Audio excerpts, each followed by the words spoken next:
Welcome to the Football Debates Podcast. I'm your host, Mike Debates. In this episode, I'm going to break down the 2026 AFC schedules. I'm going to look at each team where they might have difficulties, and I'm going to give you my thoughts on which team is going to win each division. Keep your eyes open for the same analysis for the NFC teams, and don't forget to hit those like and subscribe buttons. To begin with, we're going to start with the AFC East and Buffalo, who the first 5 weeks of the season could have quite an impact on the back half of the season and playoff standings. They start off with on the road against Houston, a short week game hosting Detroit, then the Chargers and the Patriots at home, and then they go cross country to play the Rams. That Houston game, I think, is going to be a big decider in possible eventual playoff seeding. A game on the road at Houston, who had the best defense in the NFL last year, I think is going to be a struggle for Buffalo. They have a new head coach, new defensive coordinator, and I could see a little bit of trouble to start the year. Then they come back on a short week on Thursday night to open their new stadium at home against Detroit, who's not exactly going to be an easy opponent. Then the Chargers and the Patriots at home, two more AFC games, and then cross country to face the Rams. Those three AFC games, Houston, the Chargers, and New England, I think those are potentially three of the four division champions, possibly in the AFC this season. So that's a tough start for Buffalo. If they can get through that, then they have a stretch later on in the year, weeks 12 through 16, where they host Kansas City, they go to New England, they go to Green Bay, they host Chicago, and then they end that stretch at Denver.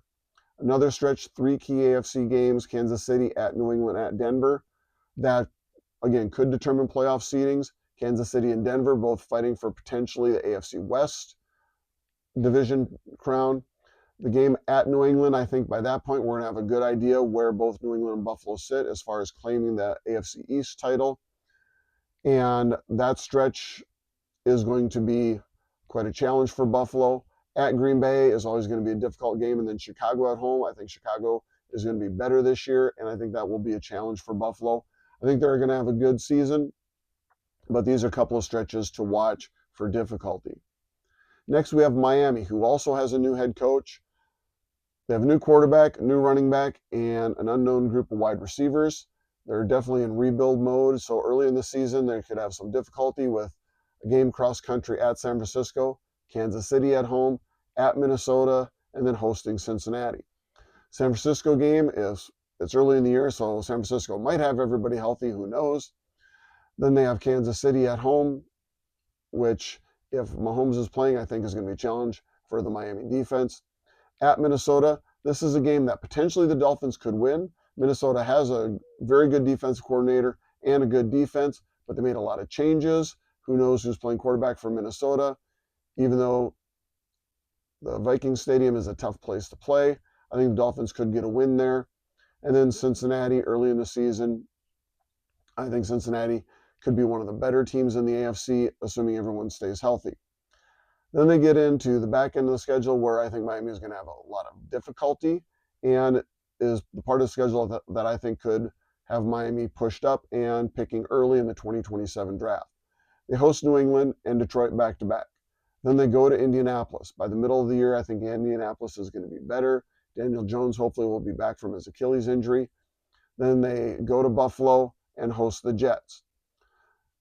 Then the next stretch is going to be a real challenge for Miami. They could play spoiler if they get a couple of upsets here, but they go to Denver, they host Chicago, and they go to Green Bay. Denver and Green Bay later in the season, into November, early December. Miami's not a cold weather team. These games could be difficult for Miami. Following going to Green Bay, they host the Chargers, they host Buffalo, and then they go to New England.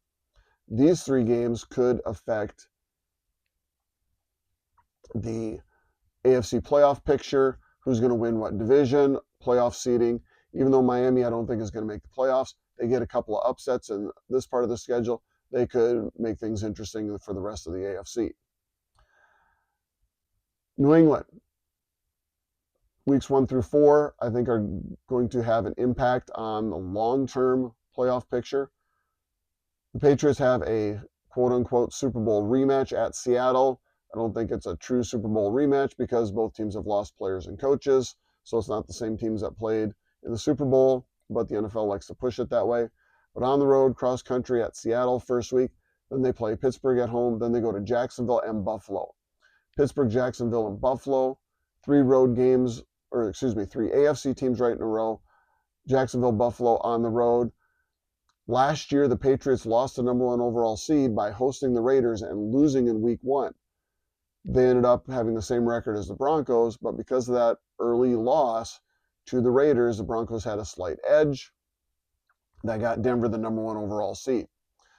I think these games early, Pittsburgh, Jacksonville, Buffalo, could also determine that. And then New England gets into the back half of their schedule where they have another stretch. Green Bay and Detroit at home, then on their bye, at the Chargers, Buffalo at home, Minnesota at home, and at Kansas City. The Buffalo and Kansas City and Chargers games could all affect playoff seeding, who wins what division, especially with the Chargers and the Chiefs in just a 4-game stretch. I think eventually New England does win the AFC East. I think Buffalo is a close second, but I do believe that New England is going to win. But if they win the games on the road against the Chargers and the Chiefs, that could put them in position for the number 1 overall seed in the AFC. Then we end the AFC East with the Jets. In early part of the schedule, they have Green Bay, at Detroit, at Chicago, Cleveland, and at New England. 3 difficult road games, being at Detroit, at Chicago, and at New England. The Cleveland game, we're going to talk more about Cleveland in a little bit, but I think that's a game the Jets potentially could win. Yes, I know Cleveland had a great defense last year, but we'll talk more about them in a minute. And then the Jets have a little bit of a later stretch where they are at Kansas City, Buffalo, and then at the Chargers. If they can pull an upset in one of those games, that could make the playoff picture interesting in the AFC. But once again, I think New England is going to win the AFC East. Now moving to the AFC North. 3 of the 4 teams here have new head coaches, so I think this division is an absolute toss-up. I'll still pick a winner, but I think this is anybody's game. Baltimore with new head coach Jesse Minter. I think they can get their feet under them a little bit early in the season. The first part of their schedule isn't too bad, but starting in week 12, they go to Cleveland, host Cincinnati, they go to Buffalo, host Jacksonville and the Chargers back-to-back, and then at Carolina and at Houston. Cleveland always seems to play Baltimore tough for whatever reason, and I think this could be another case where that could affect Baltimore. The game at Buffalo, at Buffalo, hosting Jacksonville and the Chargers. Those 3 games there, outside of their division, could affect playoff seeding, but sandwiched between going to Cleveland and going to Buffalo, they have Cincinnati at home. And then at Carolina and at Houston in that stretch, Carolina won the NFC South last year. I think they're going to be a little bit better than what they were last year, so I don't see that as a walkover game for Baltimore. And then at Houston, as I mentioned before, Houston's great at home. They had the best defense in the NFL last year, so we'll see what happens there. Then they end the season at Pittsburgh, Cleveland, at Cincinnati, and Pittsburgh at home. This stretch is going to determine the AFC North, no matter what happens in these 4 games, with Baltimore having the bulk of their division schedule at the end. We'll see how injuries affect teams, how teams are gelling with the new head coaches. But I think that could be an interesting stretch. And also, like last year, the AFC North came down to Pittsburgh, Baltimore last week of the season, so we'll see if that happens again. Next is Cincinnati, the only team in the AFC North to retain their head coach. They have an early bye, and then weeks 13 to 18, I think could be interesting. They go to Cleveland, host Kansas City, they go to Carolina, go to Indianapolis, host Baltimore, and then host Cleveland again. Cleveland, I think their defense is still going to be pretty good. I don't know what they're going to do for an offense. I don't see them being a big threat offensively, but with that defense, they can be in just about every game. Kansas City at home, I think that is going to be a great game, assuming both teams are healthy. Kansas City fighting for a division title. Cincinnati, I think, has a good chance to win the division. And then at Carolina and at Indianapolis, like I just mentioned, Carolina, I think, is going to be better this year, and Indianapolis on the road with healthy Daniel Jones later in the year could be very good. And then Baltimore and Cleveland to wrap things up. Those are going to be challenges for Cincinnati, but if they can defeat Cleveland on the road, defeat Baltimore and Cleveland towards the end, I think they have a good chance of winning the division. Cleveland, their schedule is going to be difficult, but the thing that concerns me most about Cleveland, they have a new head coach, new offensive system, but they lost their defensive coordinator, Jim Schwartz. Jim Schwartz, I think, is an outstanding defensive coordinator. Everywhere he's been, his defenses have been in the top of the league. He has been a head coach at least once with Detroit. In farewell, it was Detroit during that bad time before Dan Campbell. But I don't think a lot of the experts are seeing the loss of Jim Schwartz as big as I think it's going to be. I think Cleveland's defense is going to take a step back because losing him. And they start out the season at Jacksonville, at Tampa Bay, Carolina at home, Pittsburgh at home. 4 teams that all could be in the playoffs or fighting for playoff contention. So that's a rough way to start. Cleveland has a new head coach. And then they end the season at the Giants, at Baltimore, Indianapolis at home, and at Cincinnati. 3 of the 4 last games are on the road. I think the Giants are going to be better as the season gets on under new head coach John Harbaugh. Baltimore, same way, is going to be better under Jesse Minter. Indianapolis, like I just mentioned also, they're going to be a tough team at the end of the year. And then Cincinnati, I think, is going to be fighting for a playoff spot. I don't think Cincinnati will be in the running for a number 1 seed, but I think that they are going to be fighting for the division title. So I think all of that will have Cleveland picking high in the draft again next year. We'll see what they have for an offense. I do like some of the stuff they did in the draft, but we'll see what happens with Cleveland. And I think the loss of defense coordinator Jim Schwartz is going to be bigger than people think. Then in the AFC North, we have Pittsburgh.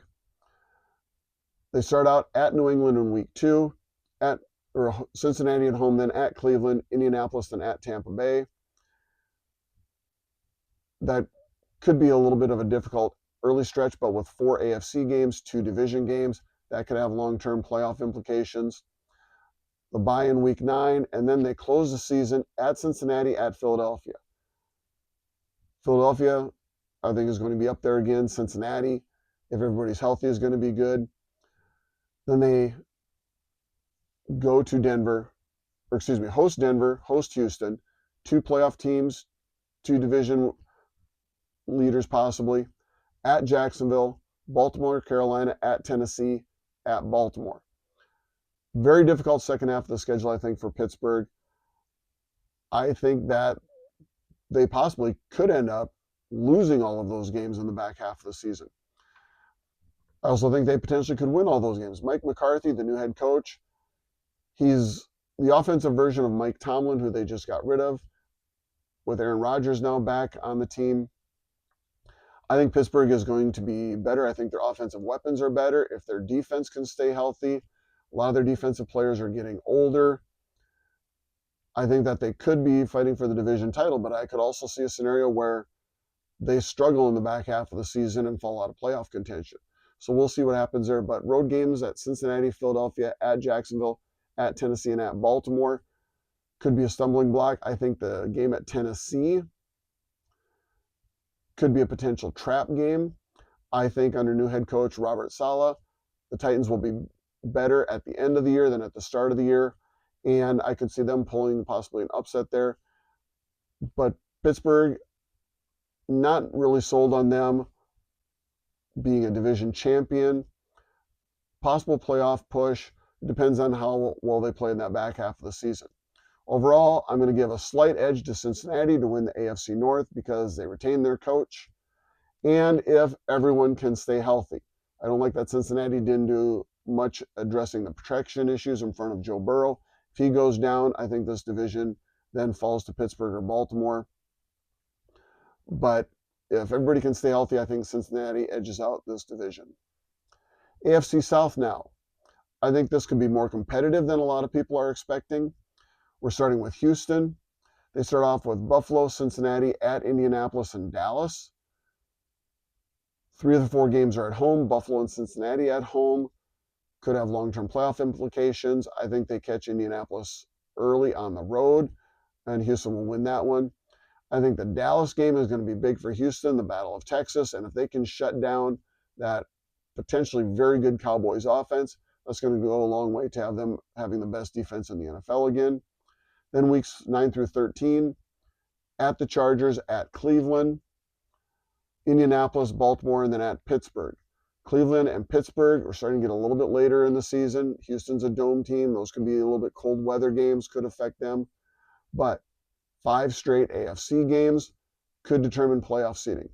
And then at the end of the season, Jacksonville at Philadelphia, at Green Bay, Tennessee at home. Philadelphia and Green Bay could be fighting for playoff spots, both games on the road, both in cold weather. Houston, again, a dome team. That could have an effect. Last year, Houston escaped with win. They were behind big to Jacksonville at home, came back and won it at the very end of the game. And then, like I just mentioned, Tennessee could be better at the end of the season. So that could affect the potential division championship right there. Then Indianapolis, weeks 1 to 3, they have a bit of a tough start. Baltimore at Kansas City, Houston. If Patrick Mahomes is playing, that Kansas City game could be big. But I think Indianapolis, once they get through that, they have a long stretch there where they have very winnable games. And then they close the season at Philadelphia, at Tennessee, Cincinnati, Cleveland at home, and Jacksonville at home. That stretch at the end of the season could determine if Indianapolis can sneak into the playoffs.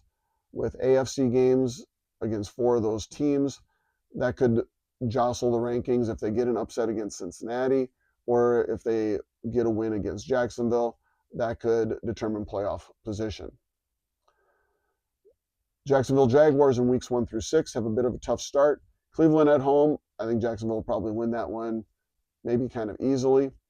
At Denver, New England, at Cincinnati, Philadelphia, Houston. Denver, New England, Cincinnati, all potential division winners. That could be a tough stretch. If Jacksonville wins a couple of those games, they could start looking at, even early in the season, number 1 seed in the AFC, because they'll have those wins over Denver and New England and Cincinnati in hand. Philadelphia and then Houston. I think that Houston game early is going to be big with the rest of Jacksonville's schedule. I think if Jacksonville goes 4-0 in those games, Denver, New England, Cincinnati, and Houston, I think they early in the season are in position for the number 1 overall seed in the AFC. Then later in the season, they go to Chicago, host Pittsburgh, they're at Houston, and they are at Dallas. I think that those games could have an effect on seeding. Again, Pittsburgh at Houston, at Dallas, could be a bit of fun there, ending up seeing how the chips fall with those last few games and where that potential seeding could be. But I think Jacksonville has a real chance to win the division. But I'm going to go with Houston to win the division. I trust their defense a little bit more. If C.J. Stroud can play better, and with the addition of David Montgomery, I think that might give Houston an edge in the long term. Like I said, if Jacksonville comes away early with those big wins against Denver, New England, Cincinnati, and then an early win against Houston, I think they're not only in position to win the division, but be number 1 seed in the AFC. To close the AFC South, we have Tennessee. Weeks 2 through 8 are going to be interesting. They host Philadelphia. They go to the Giants. They go to Baltimore. They host Houston. They go to Indianapolis, host Cleveland, and they're at Cincinnati. I think this is going to be a good early test for Robert Saleh's team. I like him as a coach. I think he's an outstanding defensive coordinator. His first head coaching stint was with the Jets, so we're not going to hold that against him. I think they made some good moves in the draft. I think they're going to try and build up their offense. I trust him to run the defense. And I think early on, you're going to see some gelling, but later in the season, I think Tennessee could be a spoiler. I don't think they're going to pick real high in the draft next year. I think they are going to get some unexpected wins in the back half of their schedule. There is a 3-game stretch of Jacksonville at Dallas at Jacksonville that I think will be another challenge for Tennessee. But if they get a couple of upsets in there, that could affect the balance of power in the AFC, give Tennessee a boost of confidence. I don't see them playing a big big playoff push this year. I see them being more of a spoiler. But over the next couple of years, as Robert Saleh, if he's allowed time to implement his system, I think Tennessee could be back on the way up. To close with the AFC West, We're going to start with Denver. Weeks 1 through 6 are going to be absolutely huge for Denver. Potentially they could go 0-for, potentially they could go undefeated. But I think this is going to be a big test for Denver early on. At Kansas City to open the season, hosting Jacksonville, hosting the Rams, at San Francisco, at the Chargers, hosting Seattle.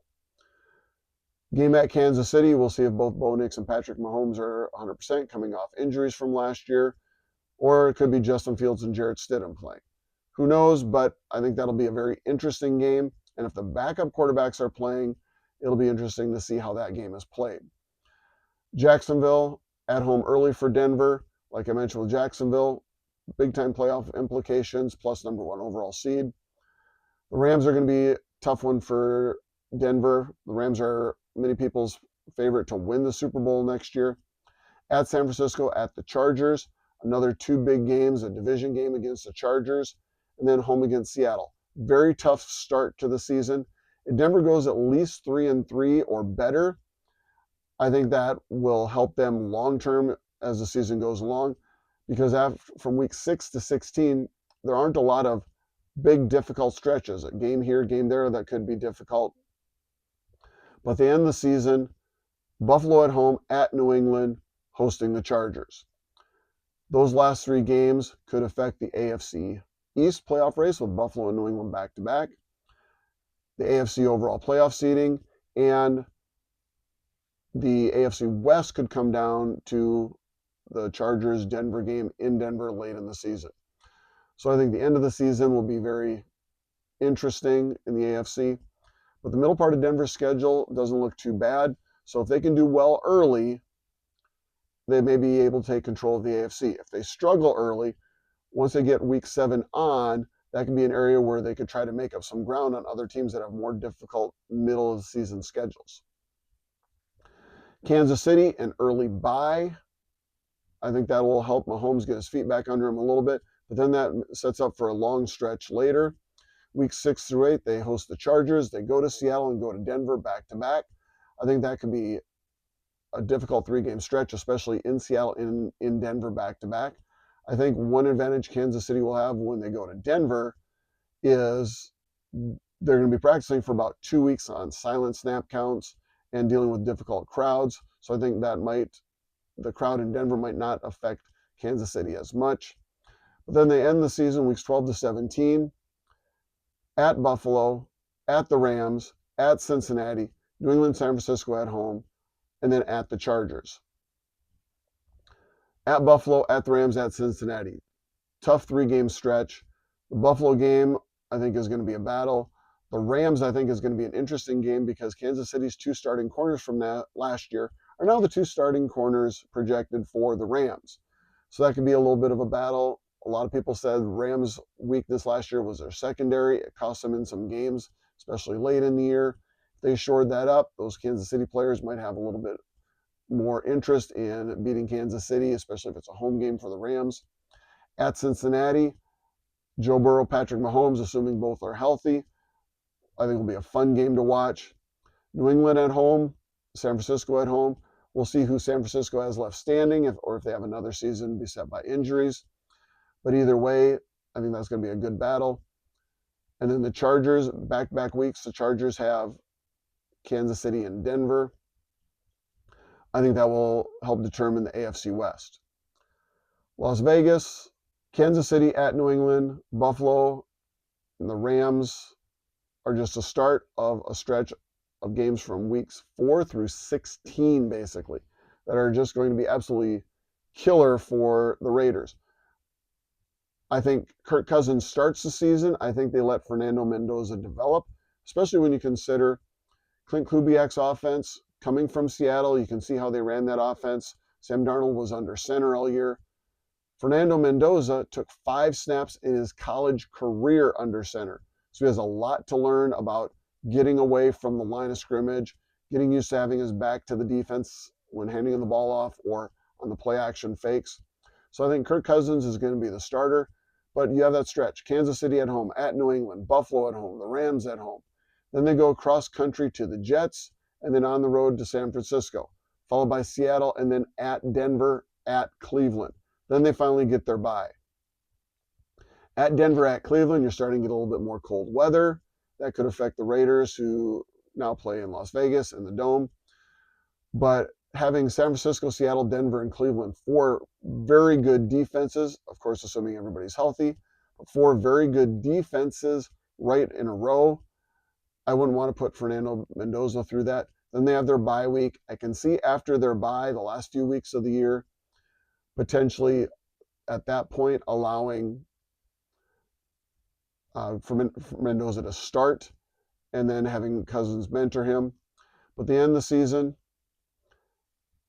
Chargers at home, Denver at home, Tennessee at home. I think the Chargers-Denver games, if the Raiders can get upsets on either one of those games, could affect the AFC West overall. But I think unless Cousins gets injured or unless there's a clear indication that he can handle the rigors of the NFL, I think Cousins should start the season. Let Mendoza learn, get accustomed. Yes, he's a smart guy. Nobody's arguing that. But remember, Patrick Mahomes sat a year, and that's turned out pretty well for Kansas City. Not all quarterbacks that sit have success. Not all quarterbacks that start right away have success. We'll just have to see. But I think it would be best for Mendoza to learn the system, get used to getting out from under center, and then some point later in the year starting. We end with the Chargers. And as much as this pains me to say, if they stay healthy, I think they're going to win the AFC West.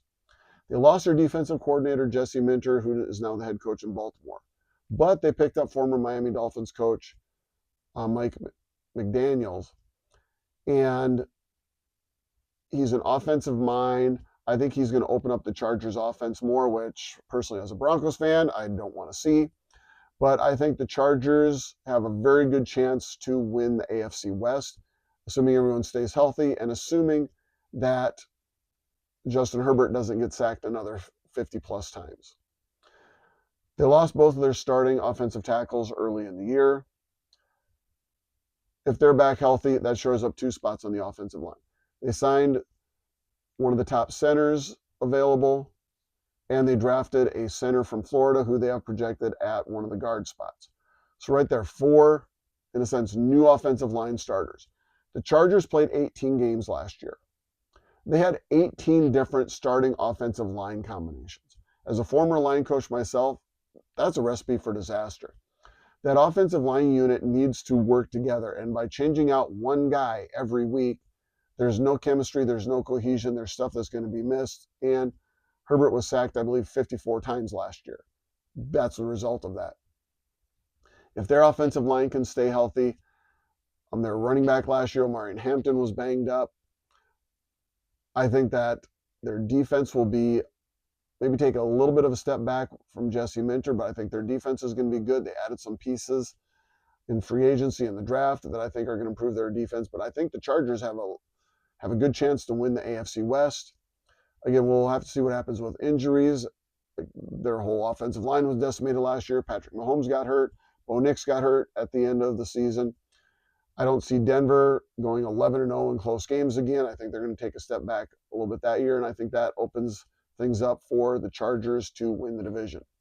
So once again, my division winners are in the East, New England, in the North, Cincinnati, in the South, Houston, and in the West, the Chargers. I could be 100% wrong, but that's what I think right now potentially could happen. Of course, injuries are going to affect teams throughout the course of the year. We'll see how things go. But this is my projection for the AFC. Don't forget to check out the analysis on the NFC. This has been the Football Debates Podcast. I'm your host, Mike Debates. Don't forget to hit that like and subscribe button, and we'll see you on our next episode.